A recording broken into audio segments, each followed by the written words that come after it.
My name is Emma. My husband Lucas and I have been married for almost 2 years.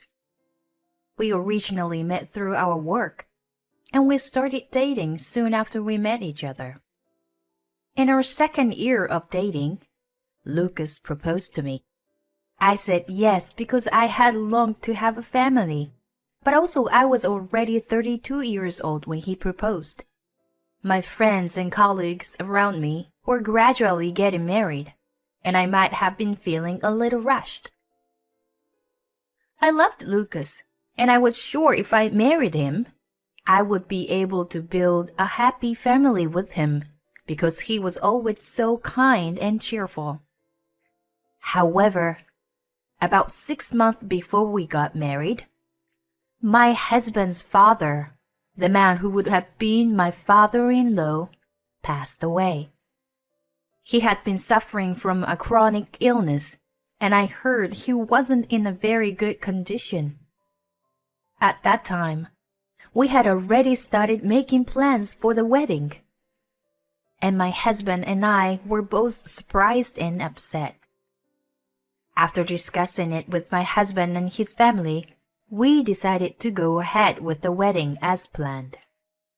But I guess the shock of losing a family member was still too much for them. Lucas was busy with his work, but he kept coming back to his parents-in-law's house because my mother-in-law was very exhausted after her husband's death. Lucas was worried about her too. I had seen her a few times, but after losing her husband, she couldn't even eat. So my husband visited his parents' house every day to take care of her. I was also worried about my mother-in-law, so I sometimes went with my husband, but my mother-in-law was in a rough condition to talk to me.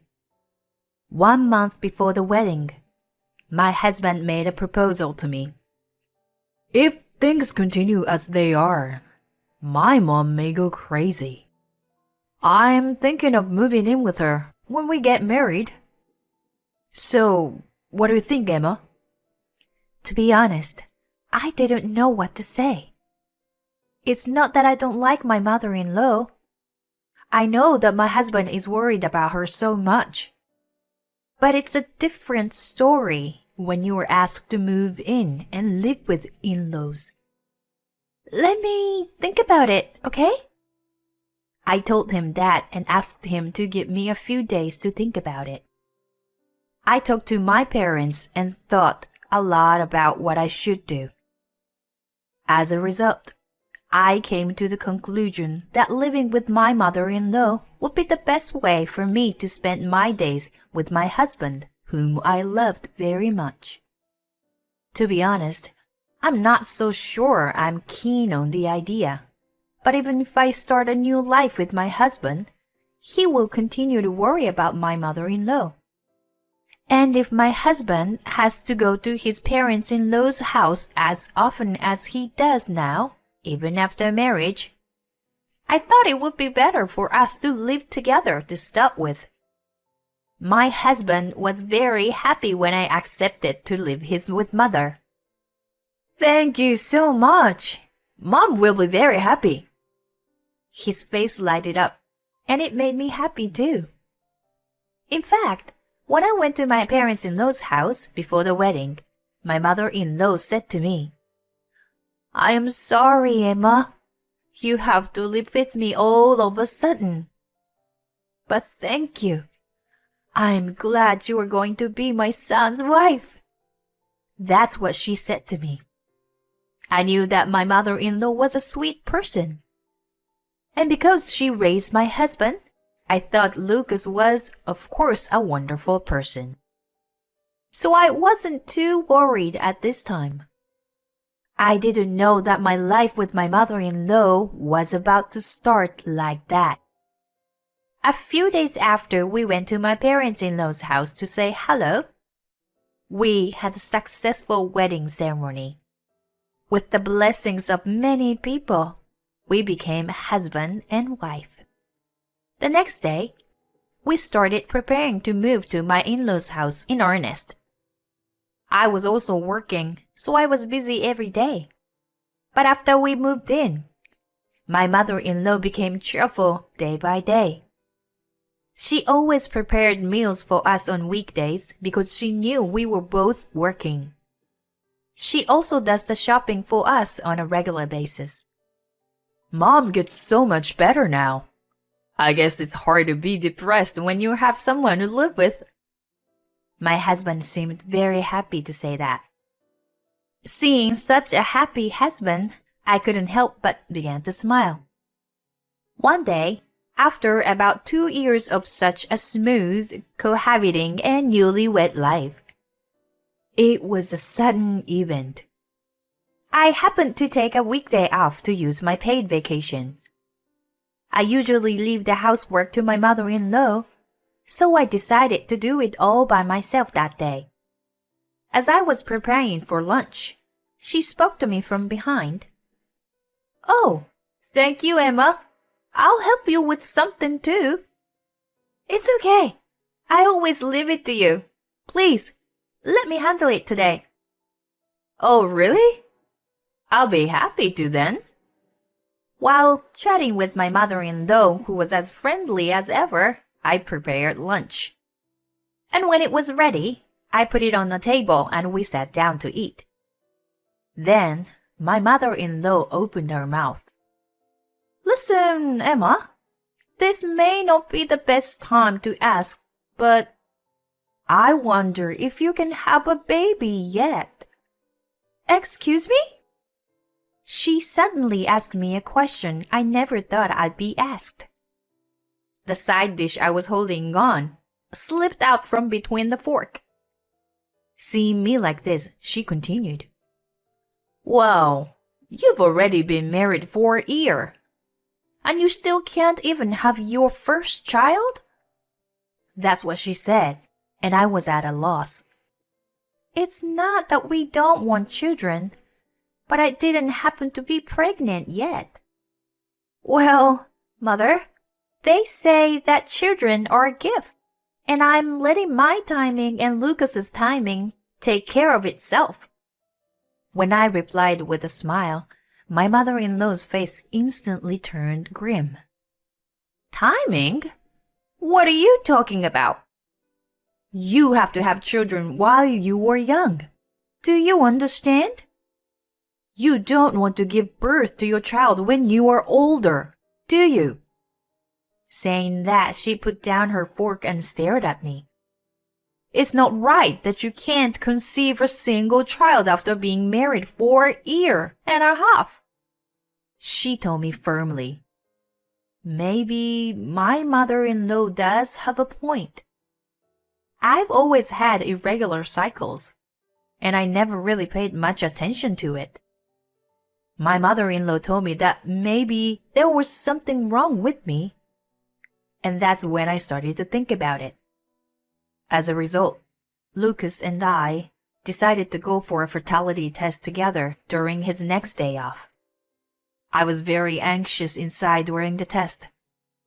It turned out that my body had a constitution that made it difficult for me to conceive a child. I was not sure what to do. But after consulting with Lucas, we decided to share this to my mother-in-law. "May I have a word with you?" After dinner, we decided to tell her the truth. "What do you want to talk about? What's wrong?" With my husband by her side, my mother-in-law remained in her usual gentle mood, and I didn't feel the pressure I felt the other day. But I couldn't start a conversation because I knew it wasn't a good news. Then my husband opened his mouth instead. "Mom, maybe we won't be able to have a baby until later. And in the worst case scenario, we may not be able to have a baby." Then my mother-in-law's eyes widened at my husband's words, and she said, "Wait a minute! What are you talking about? Are you kidding me?" "We've been tested, and it turns out that Emma is constitutionally incapable of conceiving a child." I continued to feel awkward. My mother-in-law was staring at me, and I could feel it, even if I didn't want to. "Is it true, Emma?" My mother-in-law questioned me like that. And I replied, "Yes, I'm sorry." That was all I could say that day. But the next day, my hell began. My mother-in-law, who had been so kind to me, started to ignore me. My husband used to be the first to eat breakfast, so I ate with my mother-in-law after him. But for some reason, my mother-in-law started eating alone. "Please don't eat my food without my permission. There's no portion for you." That's what she told me when I tried to prepare my own portion.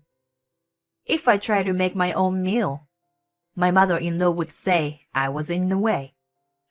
I couldn't talk back, so I ended up going to a deli and grabbed some sandwiches before going to work. One day, before going to bed, my husband said to me, "Emma, I know you are busy, but could you please do your chores a little better?" "What?" "Don't let my mom do all the work. I know she does all the housework for you. Besides, my wardrobe is too messy lately, you know. Can you put my clothes and stuff more neatly?" I never knew what that meant. I always do laundry for me and my husband, and I am the one who puts them in my husband's wardrobe. But every time I put it in there, I fold it neatly and put it in neatly. I even folded them yesterday, like I always do. But he never listened to me. "Then look at it later. It's a mess." With that, he went to bed. I looked at his wardrobe and found it was a real mess, a complete change from when I put it away. What's this? Who would do such a thing? You don't even have to think about it.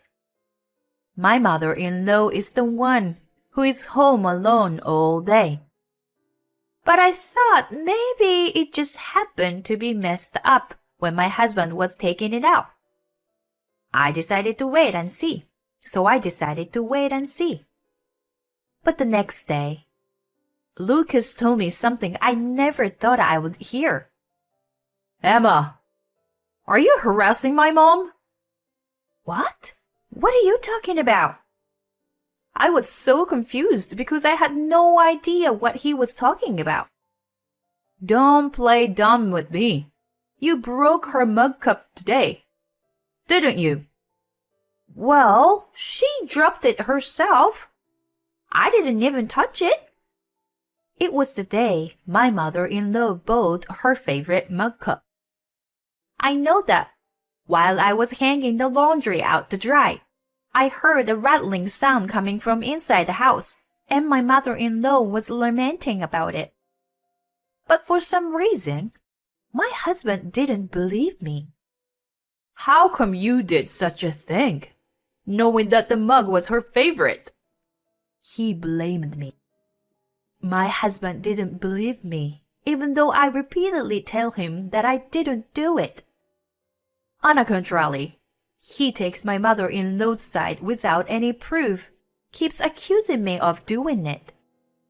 Why do you always believe what your mother says? I told you I didn't do it. And I didn't do anything to your wardrobe either.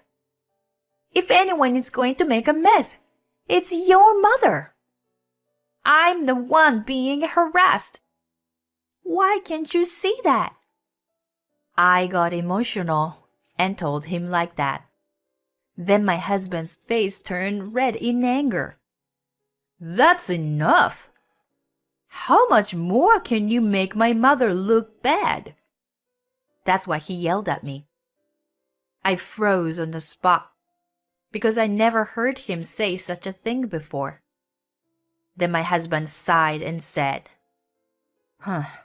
Whatever. I'm disappointed in you. Go home to your parents for a while and cool off." Then he walked out of the room. Cool off? Me? I honestly didn't know what was going on. But it was true that I didn't want to be in this house any longer. I went back to my parents' house with some necessities. My parents were surprised that I suddenly came home. But when I told them about what happened, they said I didn't have to go back. The stress of being away from my parents-in-law's house was rapidly disappearing. I was commuting to work from my parents' house and was living a reasonably fulfilling life. About a month later, I got a text message from my husband. "Emma, I know you want to come home. I will forgive you if you apologize to my mom." The moment I saw that email, I felt a surge of anger towards my husband and mother-in-law that I almost forgotten about. Why should I apologize? Why do I have to be the bad guy? "Okay, I'm going home tomorrow," I texted him back. The next day, I went to my parents-in-law's house to take revenge on my husband and mother-in-law. After work, I went there for the first time in a month, and I pressed the intercom. My mother-in-law answered. My husband had not come home from work yet. As soon as she saw me, "I'm so glad you finally came home, Mrs. Bad Wife. I wonder if you've reflected on what you did." She smiled at me as if she was looking down on me inside. I was taken to the living room, but as expected, my mother-in-law's ranting didn't stop until my husband returned. "I heard you told Lucas that it was my fault. How could he believe that? You are just a stranger to us.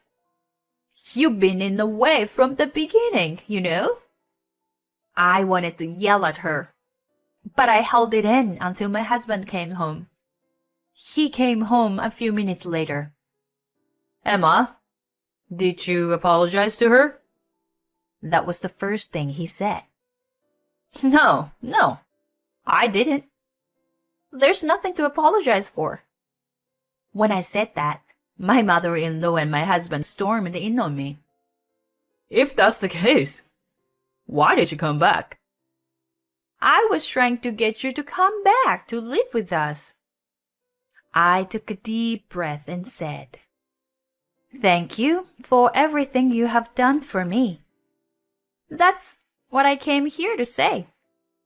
My husband and my mother-in-law froze at these unimaginable words. And then I took the divorce papers out of my bag and held them out to my husband. "I've had enough of playing family with you two. Let's go back to being strangers." When I said that, Lucas got angry with his face deep red. "Of course, then. Let's do that right now." Then he got desperate, signed the divorce papers, and pushed them on me. "That's enough. You get the hell out of my house, you trashy wife. You just harassed my mother so much." I laughed and laughed in response. "What's so funny?" "I'm sorry. It's just so stupid. You still think you were right about your mother?" Lucas was upset when I said that and said, "What? Of course, she's right." And then I showed him a video. The screen was blacked out, but it was a recording of my mother-in-law's outburst at me. "What the?" My mother-in-law's face turned pale as she listened to it. "Hey, what the hell is this?" he asked to his mother, but I answered instead. "I have heard a lot of abusive words from your mother. So I've been making a video whenever I am alone with her, ever since I had the idea. Then, why didn't you show it to me earlier? And then this wouldn't have happened. I was so disappointed in Lucas, who again blamed me for his own mistake. How funny! If I hadn't shown it to you, you wouldn't even have believed me, right? We're husband and wife, and you didn't intervene or try to solve the problem. You only took your mother's side. When I said this to him, he fell silent and turned his head down. By the way, I didn't do the wardrobe thing either. If you think I'm lying, go to the police and ask for fingerprints or whatever they do. I'm sure your mother's fingerprints are all over the place. When I said that, he huffed and said, Mom, please say she's lying. He confirmed it to her with a pale face. As expected, my mother-in-law was intimidated by the word police. She didn't deny what she has done so far. So, I'm going to say goodbye now. Bye. As I was about to leave, my husband came up behind me and said, Wait, Emma, I'm sorry. Please forgive me. He began to string together lines that I've only seen in a comic book. But my feelings have not changed. Be good to your favorite mother. With that, I left my parents-in-law's house. After that, my husband contacted me a lot for a while, but I ignored him completely. I even hired a lawyer. I sued my ex-husband and my mother-in-law for alimony, claiming emotional distress, but it wouldn't make any difference. I was able to get them to pay me a reasonable amount of money. I don't know what my ex-husband and mother-in-law are doing now, and I am not interested in that. I now rent an apartment near my parents' house, and I am living a much more fulfilling life than before. I realized that marriage is not something to be rushed into, and that you should get married only after you know your partner's family properly. From now on, I would like to make the most of my reflection and try to be a better judge of people.